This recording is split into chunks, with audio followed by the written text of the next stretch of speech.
Today I wish to talk about the new religion. Where you been, man? We've been looking for you. Religions, very interesting things, very strange things. Are they forms of brainwashing? Do they really encapsulate the spirituality which was passed to us from these great people like Jesus and Muhammad and Krishna and Buddha? Are these philosophies or spiritualities, or are these religions? Or does it really matter? It's just all the same thing really, isn't it? The Catholic Church. Does the Catholic Church have any power in the world anymore? The Pope is more popular than the best celebrity on Facebook, so of course the Pope has power. We have a lot of religions in the world. Religions, they come and they go, and while they're here, people fervently believe in them. They believe in Jesus, they believe in Muhammad, they believe in these prophets. That's not to say that they're not true, these prophets. That's not to say that the Son of God didn't come. That's not my point. My point is that religions change. And you can't deny that. You can be a Christian and believe that Christianity is the real religion, or a Muslim and believe that Islam is the real religion. It's not my point. My point is that religions change, they evolutionize, they manifest. The Christianity of the past is not the Christianity of today, and it's the same as Islam. The new religion is going to come from Silicon Valley. The new religion is going to be AI. Why? Because these new scientific religions make promises and they keep to their promises, and they don't keep you waiting for very long. They have time limits. So for instance, when's AI going to come out? AI will come out to the public in 2030. That's what Ray Kurzweil says anyway. But the Bible says Jesus will come, but Jesus still hasn't come. We keep thinking he's going to come. Every generation believes that he's going to come. Every generation believes that they're waiting for him. Every generation thinks that Armageddon is just around the corner, but Armageddon never comes. In spite of the plague, in spite of the First World War, the Second World War, the Crusades, Armageddon never seems to come. Every Christian wishes for Armageddon, because if Armageddon comes, then it means that Christianity was correct. And with Armageddon comes Jesus. So Jesus is coming to save us all, and all Christians wish to be saved. So it's very important that this Armageddon happens, which means that we have to have war, and means that the world has been pre-decided to end. It means that we don't really have any choice, and we don't have any destiny, and it means that we don't have any freedom. It means that there's always been a destiny. Silicon Valley is the new Catholic Church. Most people in Silicon Valley, they're Christians. So therefore Silicon Valley is just an extension of Catholicism. Silicon Valley promises all the things that Christianity promised. It promises a better life. It promises answers.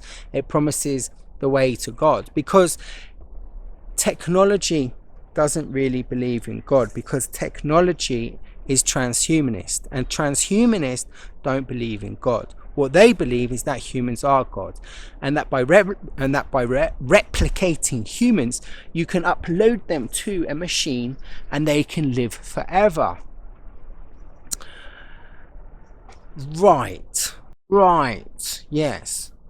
So the transhumanists versus Christians. Well, the transhumanists, like the Christians, believe that you can live forever. Except the difference is, in transhumanism, we are God. But then in Christianity, we are also God, because we're a part of God, but also God is separated from us. So there's a little bit of confusion in the theology there.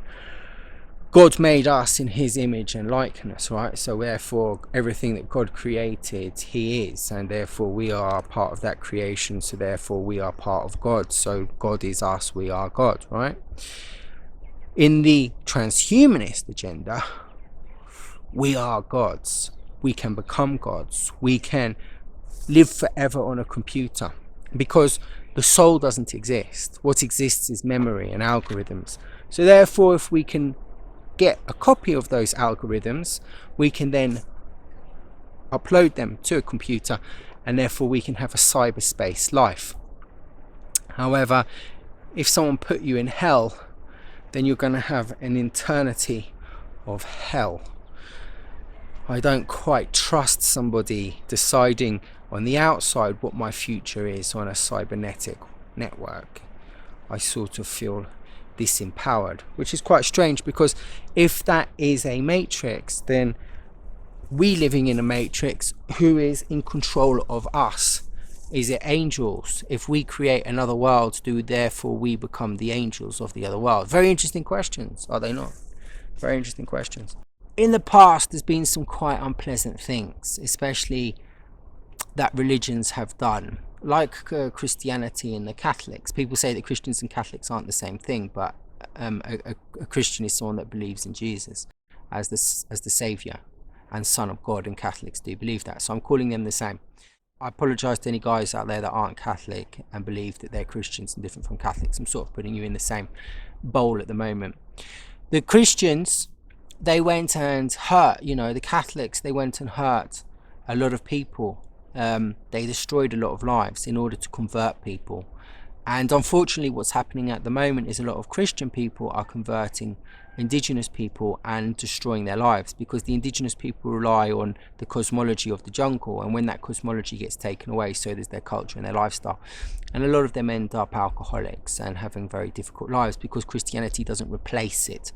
Their Bible doesn't justify the absence of their old gods and cosmovision of the world, which might be down to the people not relaying the Bible well enough, or it might be to the fact that the Bible just doesn't do the job that people think that it does or should do.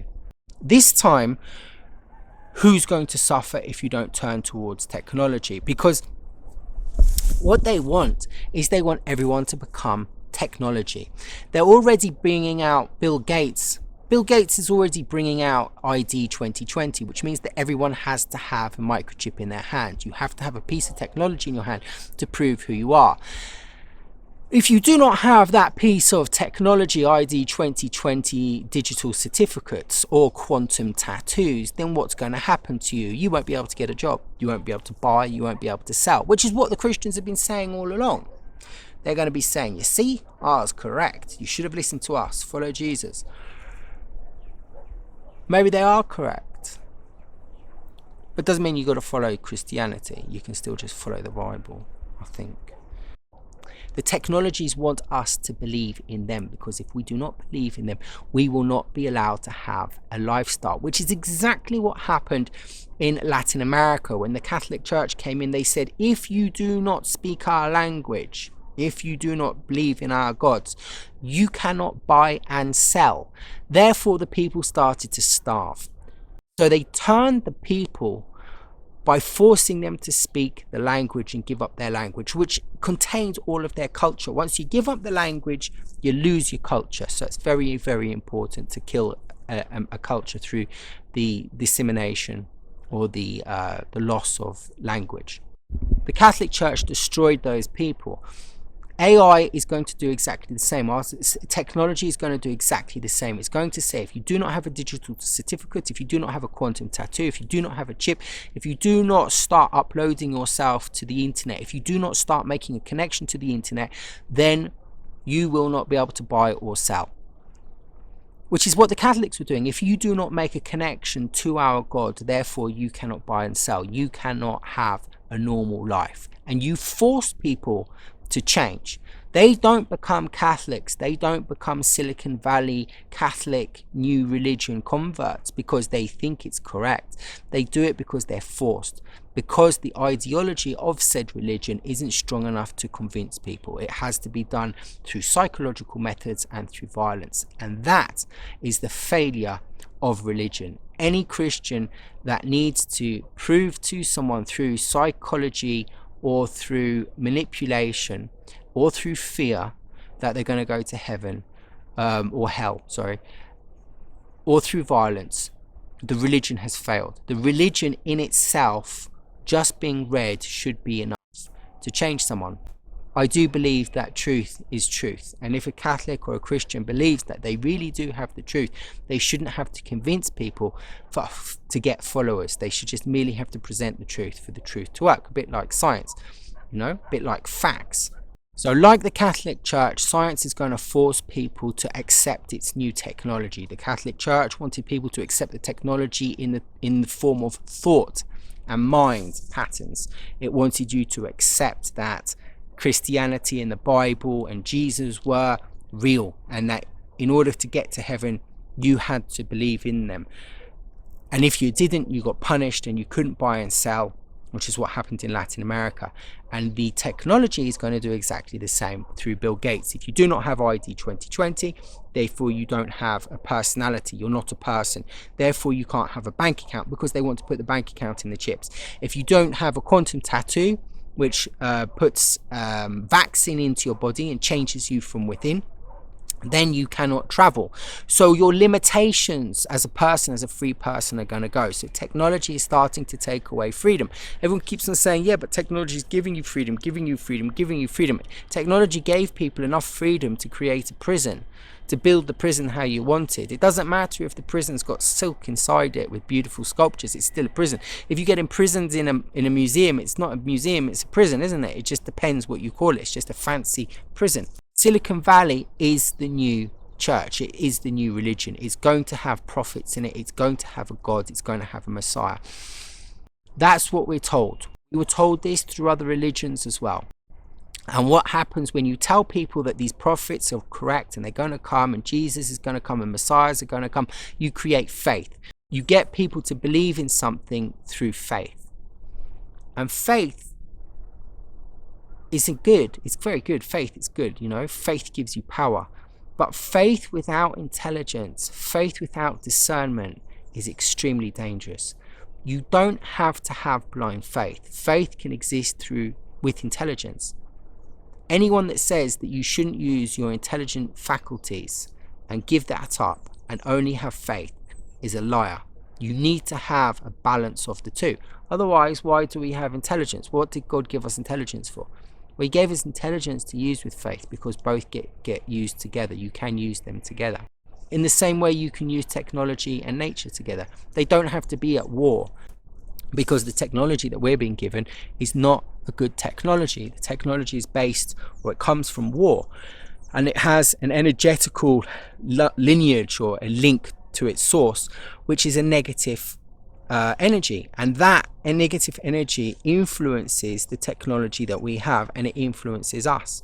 The technology we have hasn't been made to help humanity. It's actually been made to dominate and control. All the technology, GPS, internet, it all comes from war.